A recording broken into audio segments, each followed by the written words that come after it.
இனிமேல் ஒரு strong mind செட்னு சொன்னா அது ஒரு டெஸ்டினேஷன் கிடையாது, நம்மளோட டெய்லி பிராக்டிஸ். குட்டி குட்டி சேஞ்சஸ், நம்மளோட டெய்லி எஃபர்ட்ஸ், இதை ஒரு 3 months கண்டினியூஸா பண்ணாவே அதுவே உங்களுக்கு உங்களோட நியூ வெர்ஷனை இன்ட்ரோ பண்ணி வைக்கும். ஒரு வீக் ஃபுல்லா நம்ம ஒர்க் பண்றோம், அதுல ஏதாவது ஒரு நாளை சூஸ் பண்ணிக்கோங்க.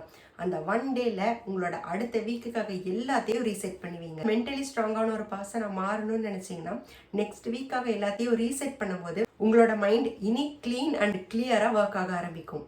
நம்ம எல்லாருக்கும் கான்ஃபிடன்ஸ் வேணும் அப்படிங்கறதுக்காக யாராவது ஒருத்தங்களோட மோட்டிவேஷன் ஸ்பீச் கேட்கறது, சில பேர் மோட்டிவேஷன் சாங் கேட்கறது, இல்ல யார்கிட்டயாச்சும் போய் உட்கார்ந்து புலம்பி தள்ளி அவங்களோட அட்வைஸை கேட்டுக்கிறது, இது எல்லாமே பண்றோம். மென்டலி ஸ்ட்ராங்கான ஒரு பர்சனா மாறதுக்கு ஃபர்ஸ்ட் நீங்க உங்ககிட்ட பேச ஆரம்பிங்க. அந்த அச்சீவிங் மைண்ட் செட்டுங்கிறது உங்களுக்கு இருக்குன்னு சொல்லிட்டு உங்ககிட்டே நீங்க பேச ஆரம்பிங்க. நீங்க ரிப்பீட்டடா இப்படி பேச பேச அதை உங்க பிரெயின் பிலீவ் பண்ண ஆரம்பிக்கும் அண்ட் அதுக்கேற்ற மாதிரி நீங்களும் ஒர்க் பண்ண ஆரம்பிப்பீங்க.